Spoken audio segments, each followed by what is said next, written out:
Bien le bonjour tout le monde, j'espère que vous allez bien, content de vous retrouver pour cette nouvelle vidéo.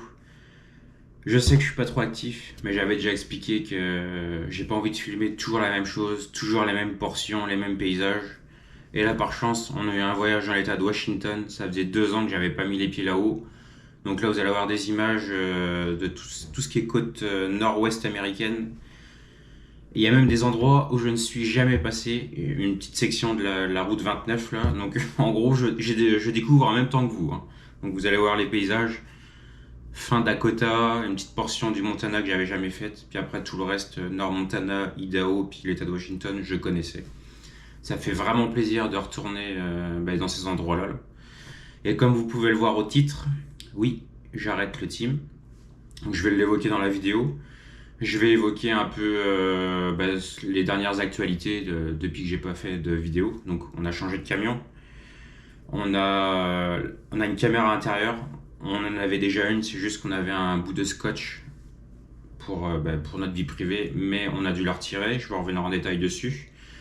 Donc comme je disais, arrêt du team. Je vais vous expliquer dans quoi je vais partir. Mon projet, je vais aller chercher ma reconnaissance des acquis qui va me donner mon diplôme. Sûrement aller me chercher ma mention M, donc ma mention manuelle, parce que je peux juste conduire des camions automatiques en ce moment. Puis je voulais un petit peu vous expliquer Chantal, parce qu'il y en a qui me demandaient ah mais Chantal, qu'est-ce qu'elle va faire? Est-ce qu'elle continue? Est-ce qu'elle s'est trouvé quelqu'un?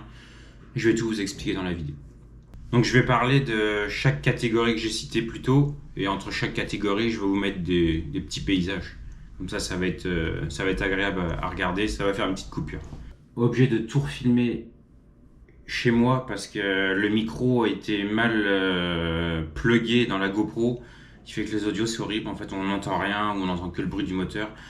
Il me reste juste 2 séquences vidéo, des genre 3 minutes, où l'audio, en fait, le micro était bien branché. Donc ça, je vais garder cette partie. Donc là, faut tout que je reprenne à zéro. Je vous réexplique tout de A à Z. Au moins le son est bien, donc on commence maintenant. Changement de camion. Avant, on avait le camion 2913. Donc là, on a changé pour le 2916. Pourquoi on ne sait pas. Le boss n'a pas le droit de nous le dire. C'est au-dessus de lui. C'est à Brampton, donc en Ontario là-bas. C'est au-dessus de lui. On lui a dit, c'est pour des raisons de, je sais plus comment on lui a dit ça là, mais c'était juridique. Pourquoi on ne sait pas. Qu'est-ce qui s'est passé au niveau juridique? On n'en a aucune idée. Mais on n'est pas les seuls. On a à peu près pas loin d'une dizaine de camions à avoir changé de camion. Et donc le 2913, quand on l'a rendu, moi je pars du principe quand tu as un camion, c'est tu fais le plein. On l'a nettoyé, donc on est rentré il devait être 4h30, 5h du matin. On l'a lavé pendant 1h30, il pleuvait en plus. Question de principe, tu as un camion, on l'a eu propre avec le plein. Moi ma mentalité c'est tu fais le plein et tu le nettoies pour la personne d'après. Logique, j'ai envie de vous dire, mais aujourd'hui il n'y a plus de logique. Tout le monde pense à sa gueule, ce qui est triste malheureusement. Et on a récupéré le camion 2916. Avec Chantal, on a eu un mauvais pressentiment. On a fait, regarde, habituellement, on arrive sur les coups de 16h30, 17h. Regarde, on va arriver sur les coups de 14h30, 15h. On a bien fait. Le camion était même pas vidé. Donc en fait, c'est quelqu'un qui l'a ramené d'Ontario, au Québec. C'était un team de Tamouls. Donc les Tamouls, c'est une région de l'Inde, le Pakistan. Là, je crois que c'est en Inde. Donc c'est des hindous. Je vous raconte même pas l'état du camion. Dans un état dégueulasse, de la merde partout, de la moisissure dans le frigidaire, les affaires, vous pouvez même pas imaginer la tonne de merde qu'il y avait dans ce camion. Et quand je dis c'est vraiment cabine, réservoir, les compartiments en dessous, le moteur, je vous en parle même pas. Il y avait même plus de Prestone. Prestone, c'est liquide de refroidissement. L'huile, il manquait de l'huile. Il y avait une autre connerie aussi, c'était quoi l'autre problème? Il y a un problème avec... alors ça, écoutez bien. Je fais ma ronde de sécurité. Le premier voyage, je ne l'ai pas vu. Le deuxième voyage, par chance, j'ai vu qu'il y avait un bout de plastique qui s'était au vent, qui a fini au niveau du châssis, en dessous de la sellette. Je me penche pour ramasser le bout de plastique. Et en penchant, par chance, je vois qu'il manque un boulon dans la lame de ressort. Mais ça, c'est que c'est majeur, en fait. Donc, en fait, ça prouve à quel point que Quand ils arrivent au camion, ils font même pas le tour du camion en fait. Et par chance, que je m'en suis rendu compte, je vais voir le mécanicien, Georges. Je lui fais, tu vas pas me croire, il manque une botte au lame de ressort. Il fait, ben non, tu me niaises. Je fais, ben viens voir. Il fait, il en revenait pas non plus.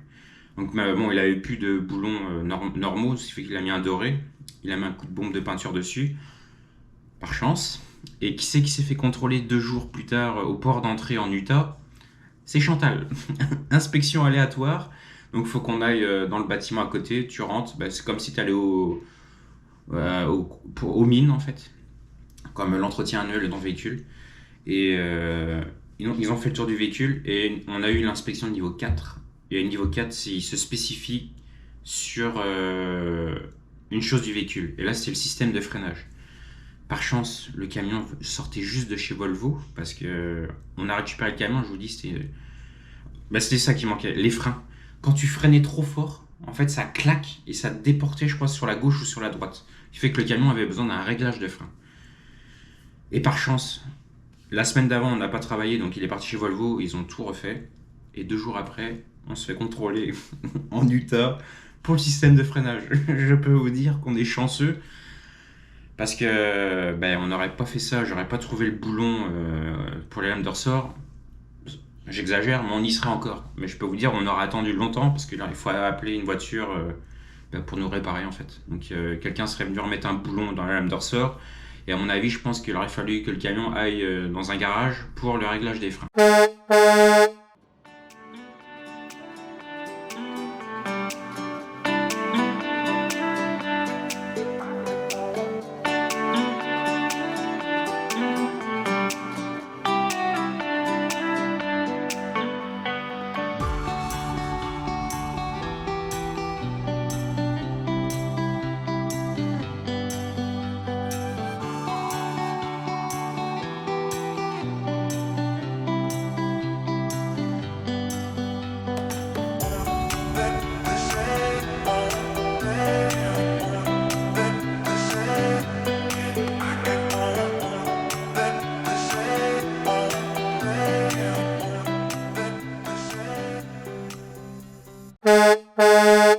Pour ce voyage-ci, donc direction l'État de Washington.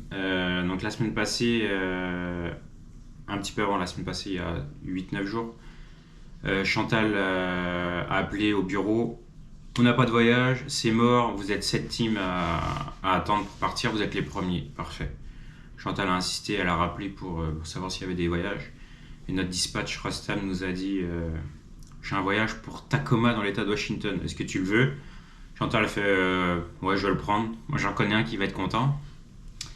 Chantal, ce qu'il faut savoir, c'est qu'elle veut juste la Californie. C'est sa routine. Elle est habituée. Elle connaît quasiment partout où il faut charger. Elle y aller dans le temps dans l'État de Washington, mais c'est pas sa routine. Elle aime pas trop ça. Voilà. Donc, elle m'a appelé. Elle fait bon, on a un voyage. Quand je vais t'annoncer où on part, tu vas être heureux. Ok, on s'en va où? On s'en va à Tacoma dans l'État de Washington. J'étais heureux parce que vu que je sais que j'arrête, ça fait 2 ans que j'ai pas mis les pieds dans l'état de Washington. Donc il y a 2 ans, je crois que c'était mi-juillet ou début août, c'était pour aller chercher des cerises. On avait déchargé dans l'état du Nevada, nord 80, puis après j'étais reparti dans la vallée de Yakima pour des cerises. Et quand elle m'a annoncé l'état de Washington, je peux vous dire j'étais heureux. Et là tout de suite, je fais bon super, je vais pouvoir filmer ce voyage. Un de mes derniers voyages où je filme pour vous montrer des routes inédites, des paysages inédits. Donc, je vais vous montrer, regardez, un peu le trajet. Donc, regardez là, qui c'est qui est en Nouvelle-Écosse. C'est notre ami Mathias là, qui était... regardez, il était là.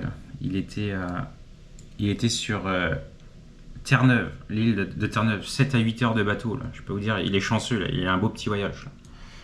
Donc, nous sommes partis Détroit et ici à hauteur de fin Iowa, au lieu de descendre par la 80 continuer, on prend la 29 jusqu'à, je crois que c'est Sioux City, tout le Dakota du Sud. Donc moi c'est la toute première fois que je le faisais et là on est passé ici pour remonter là. C'est Gillette et je crois que c'est Buffalo de mémoire. Donc toute cette partie-là, la 29 et le nord du Wyoming, je ne connaissais pas. Ça, c'est ce petit bout, je ne connaissais pas. Et après, j'avais déjà fait il y a longtemps. Donc Montana, Idaho, Washington.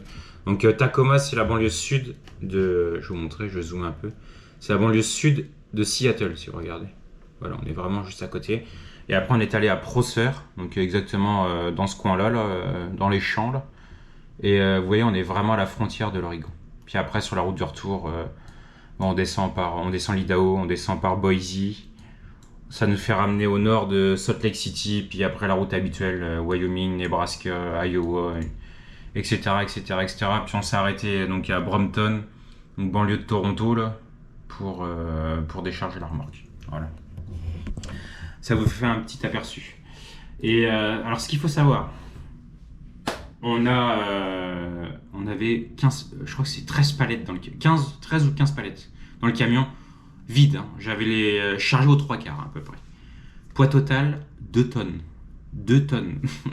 Comme si on était vide. Niveau consommation, merveilleux. On n'a pas consommé. On pouvait faire énormément de kilomètres. C'était parfait, pas besoin de s'arrêter souvent.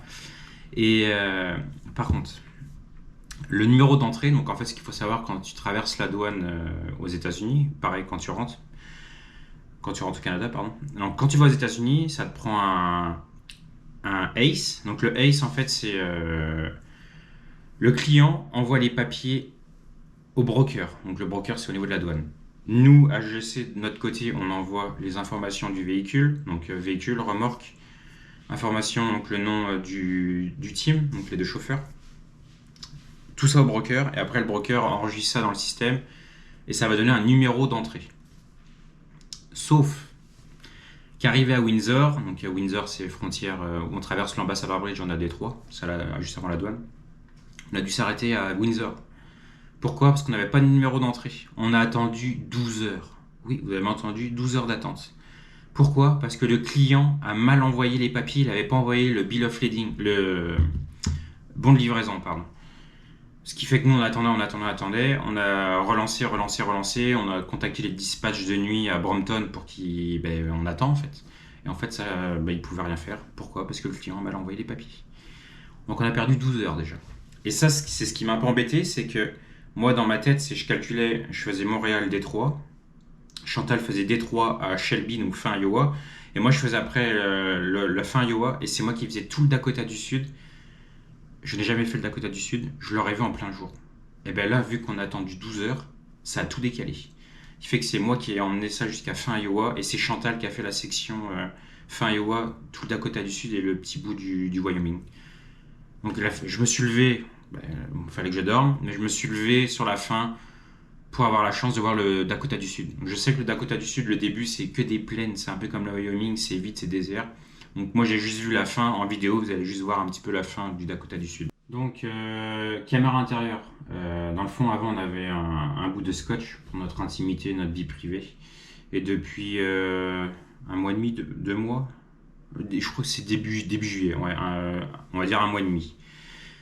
Obligé de retirer le scotch. Je pense que c'est au niveau des assurances parce qu'il y a tellement eu d'accidents avec des camions SGC.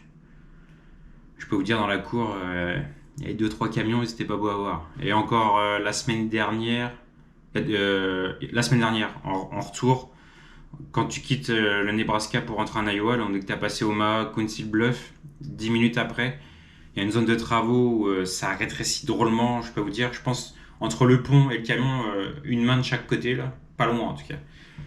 Et en fait, c'est un contrebas. Et puis au loin, on voyait qu'il y avait un towing, là, un camion de remorquage, pardon. 2 même, je crois qu'il y en avait. Il y avait 10 gyrophares et tout. Je vois, ok. Je dis un camion qui s'est cassé la gueule là, c'est quasiment sûr. À votre avis, c'était qui? Ah, je sais. Moi, je rigole, mais c'est pas marrant. Mais voilà, pour vous donner une idée que. En fait, il y a tellement d'accidents, ce qui fait que je pense, comme je me répète, c'est au niveau des assurances, pas le choix de rouler filmé. Mais il me semble que c'est interdit. Je crois que c'est interdit au niveau de... Il y a un truc, je sais qu'il y en a qui ont fait des plaintes, mais je pense que ça n'a rien changé. En tout cas, notre boss au Québec s'est battu jusqu'au bout pour pas qu'on l'ait. Mais à un moment donné, quand il y a eu trop d'accidents, il pouvait plus rien faire, il a pas le choix. Il sait que ça nous fait chier, lui aussi. Lui, c'est un ancien camionneur, il était à notre place, il faisait du team, il sait ce que c'est, mais il s'est battu jusqu'au bout. Parce que je peux vous dire, bien, il y a plus d'un an avant, on aurait dû déjà le retirer, mais il s'est battu pour nous. Donc, genre, merci Stéphane, parce que, regarde, c'est comme ça, là. C'est une habitude à prendre. On est juste c'est filmé, et puis tu l'oublies. Regarde, mais après, moi, je sais que moi, j'ai une mauvaise habitude. C'est quand je me lève, j'ouvre le rideau. Moi, je suis en boxer. Hein. Donc, faut que je pense qu'il y a la caméra, mais bon, après, regarde, ils savent ce que c'est l'anatomie de quelqu'un. Là, c'est... Présentement, sur la route du retour, je vous explique un peu le déroulement du voyage. Juste avant, là, on quitte l'Oregon en ce moment même pour rentrer en Idaho. C'est le fleuve qui fait la séparation. Donc, merci l'Oregon, on vous souhaite merci. À bientôt, j'espère. Le fleuve ou la rivière, je sais pas, Snake. Donc là, Oregon. Et là, on tombe en Idaho. Voilà. Et là, vous avez le panneau de bienvenue. Welcome to Idaho. Je disais sur la route de retour, ça a donné qu'au moment où j'ai commencé à filmer, on quittait l'Oregon pour rentrer en Idaho. Donc je disais, ce matin, Chantal a déchargé à Tacoma, donc dans le port de Tacoma, aux 15 palettes. Je rappelle, poids total 2 tonnes, rien du tout. On avait de la place encore pour 15 palettes. Faut pas chercher à comprendre. Et on est parti après sud-est Washington à Prosser. Donc c'est dans la vallée de Yakima. On est parti là-bas pour des oignons. Et Michel, notre dispatch, nous a dit c'est un full load pour Ottawa, mais on dépose la remorque à Brampton, dans la banlieue de Toronto. C'est les Ontariens qui vont s'occuper de ça. Et il m'a dit t'as un full load. Je suis parfait. Donc moi, quand tu me dis un full load, je m'attends à ce que je sois complet en fait. Je m'attends à 24, 26, 30 palettes. En fonction du poids, ça dépend, le nombre de palettes change. Alors je suis arrivé pour, c'était 831 pièces d'oignons. J'ai encore 15 palettes dans le truck. J'ai les 3/4 de la remorque, je suis vide encore. Mais bon, il ne faut pas chercher à comprendre. Regarde, c'est les consignes. Le client veut juste des oignons. Ce que je comprends pas, c'est, tu sais que tu as un camion dans l'état de Washington, ben merde, ramène des oignons complets. Prends le plus de palettes possible que tu peux. Prends pas genre 15 palettes, alors que tu peux en mettre encore, je sais pas, genre 6 ou 7. Moi, je trouve complètement con. J'arriverai jamais à comprendre la logique des compagnies de transport. Faut pas chercher à comprendre. En tout cas, ça nous donne du travail. Oh, regardez le chien dans la benne du pick-up. Il est content. Donc oui, je disais, donc sur la route du retour, donc moi j'ai fait fin Washington, j'ai fait 10 minutes de Washington, je viens de terminer l'Oregon, là je fais l'Idaho, je vais faire l'Utah et on devrait changer début Wyoming à Evanston. Normalement ça devrait être là, logiquement. Donc c'est ça. Donc je vous ai mis des belles images de ce coin-là, donc l'interstate 84, là, surtout en Oregon. Là. Oregon, j'ai filmé des belles places, là. Vous allez voir, c'est magnifique. Donc prenez-en plein les yeux maintenant.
j'arrête le team.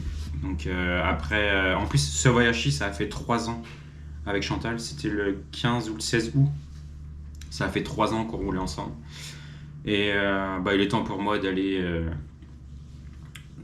dans autre chose parce que c'est pas que j'aime pas, j'adore voyager, mais vie de team, partir 5 jours et demi, 6 jours à l'autre bout en Californie, puis avec ma copine, c'est compliqué quoi. Surtout que ma copine est paramédic, donc paramédic c'est ambulancière, c'est comme le SMUR, le SAMU. Donc la différence, je vais faire un petit sujet. En France, le SMUR, le SAMU, vous avez un chauffeur et en arrière c'est un médecin qui est à l'arrière. Ici c'est deux paramédics. Elle a fait la job d'un médecin. Donc en gros les deux sont habilités, je crois que ça a donné 8 médicaments il me semble. Donc à chaque intervention ils échangent. Donc en gros paramédic, SMUR c'est à peu près la même chose, sauf que comme je redis, en France il y a un chauffeur et c'est un vrai médecin à l'arrière, alors qu'ici c'est vraiment 2 ambulanciers. Elle a fait un cours de 3 ans en tant que paramédic, puis voilà, ça se passe bien. Et je peux vous dire que c'est un boulot où elle peut travailler, elle peut faire de 7 à 19, elle peut faire de 18 à 6. Il y a des journées où elle va travailler 8 heures, elle va avoir 8 heures de repos et elle reprend 8 heures. Donc je peux vous dire, moi je rentre de voyage, je peux être là 2-3 jours. Et pendant ces 2-3 jours-là, elle va travailler, ce qui fait qu'on ne se voit pas en fait. Donc à un moment donné, j'ai dit stop. Puis on a pour projet de fonder une famille. Bientôt 34 ans, elle en a 30, on est dans les âges, quoi, donc c'est normal. Et moi j'ai envie de retourner sur le local. Revoir mes soirées, revoir mes fins de semaine, passer du temps avec ma copine. J'ai manqué, vous savez, le faire du team c'est vraiment un sacrifice. Hein. J'ai manqué des mariages, j'ai manqué des soupers. Des sorties en famille, des restos, et j'en passe et j'en passe. À chaque fois, ma blonde doit y aller tout seul ou dire je peux pas, Max est pas là ou quoi que ce soit. Donc je me mets un peu à sa place. Ça a fait son temps. J'aurais eu une très bonne expérience. Comme je le redis, j'avais déjà expliqué dans ma vidéo de présentation, c'était un rêve de venir au Canada, donc ça va faire 12 ans que je suis ici. Et mon rêve d'enfant, c'était de rouler aux États-Unis. Vous voyez, je l'ai fait pendant 3 ans et demi. Je fais un petit VVR pour dire que c'est fait, et puis place à autre chose. Voilà. Donc c'est sûr que ça va me manquer au début, parce que je suis un gros rouleur. Faire des 1000-1100 km par jour, ça va me manquer. Là. C'est pas sur le local que je vais faire ça. Mais place à autre chose. Voilà, on reste dans le transport, puis c'est ça. Ensuite, je vais faire ma RAC, donc c'est ma reconnaissance des acquis. Donc je vais faire avec le CFTR. Donc le CFTR, c'est comme l'AFTRAL, je crois, c'est l'AFTRAL. C'est le même principe. Et en fait, il y a une entente avec la France et le Québec. C'est gratuit. Je vais faire ma reconnaissance des acquis. Donc en gros, ils vont voir ce que je connais. Enfin, en fait, c'est comme si tu faisais un petit examen, c'est une journée, tu fais ta ronde de sécurité, tu roules. Puis après cette journée-là, j'ai mon DEP. Donc mon DEP, c'est diplôme d'études professionnelles, ce qui correspond au BEP, brevet d'études professionnelles. Donc moi, j'avais mon BEP en France. Et bien là, gratuitement, ça va me donner mon DEP. Et on ne sait jamais, je sais pas, j'ai une bêtise dans le futur, si je veux une reconversion, aller dans un autre métier, moi, j'ai un diplôme. Comme ça, moi, il m'a rien coûté, donc je vais aller le chercher. Et potentiellement, je suis en train de regarder ça, je vais sûrement aller chercher ma mention M. Donc, ce qu'il faut savoir, mention M, c'est mention manuelle.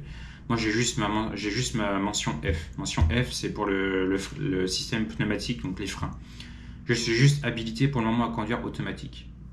Et vu que j'habite maintenant en campagne, en début Estrie, j'ai remarqué c'est énormément de camions manuels. Ce qui fait qu'il y en a un petit peu des automatiques, mais il y a beaucoup de boîtes de transport qui demandent à chauffer automatique et manuel. Parce que si le camion brise, qu'il n'y a pas l'automatique sous la main, il y a juste un manuel, ça me pénalise en fait.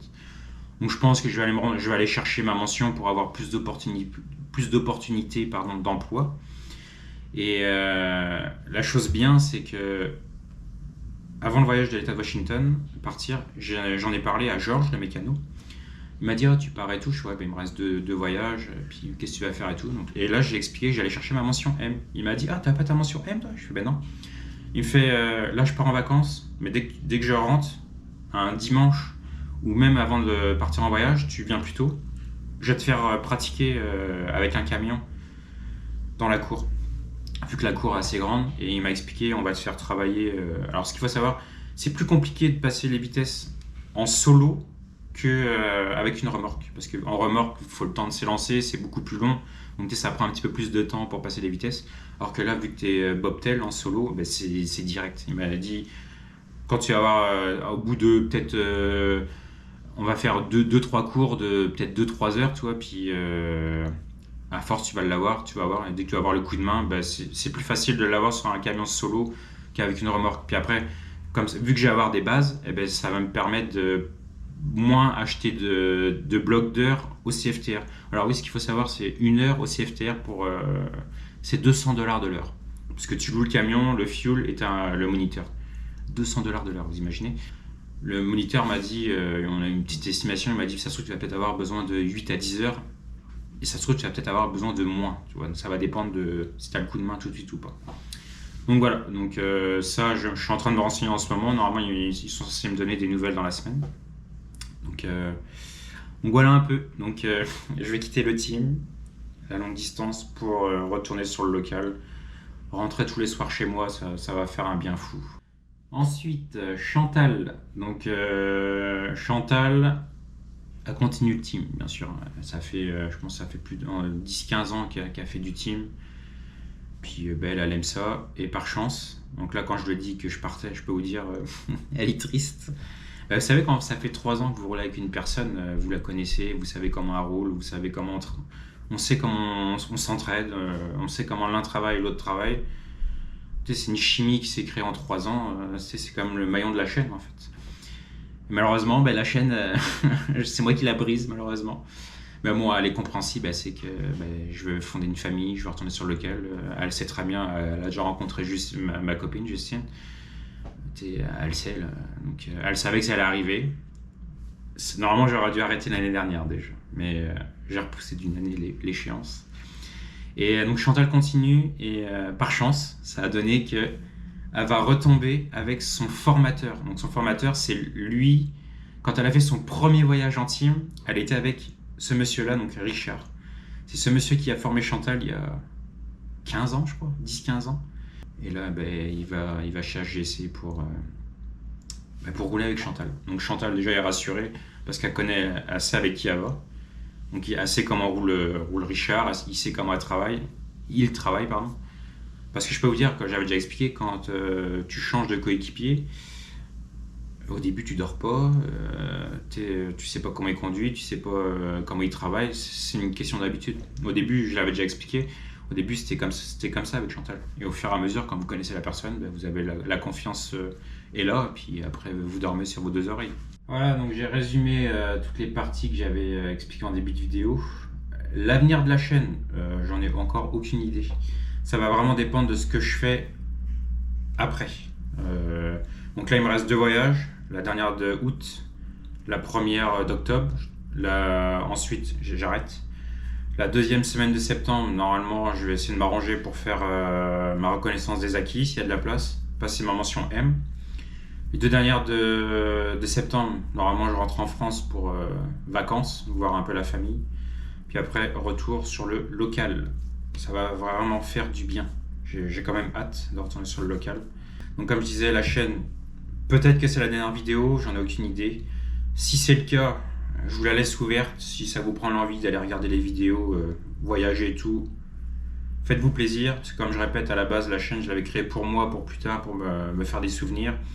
Et en deuxième temps, c'était pour vous faire voyager, voir un peu les paysages américains, pour vous changer un peu de l'Europe. Donc c'était pour ça que j'avais créé la chaîne. Et puis c'est ça. Donc je vais vraiment être actif sur Instagram. Ça va, si vous voulez être au courant, je vous mets mon lien dans la description en bas.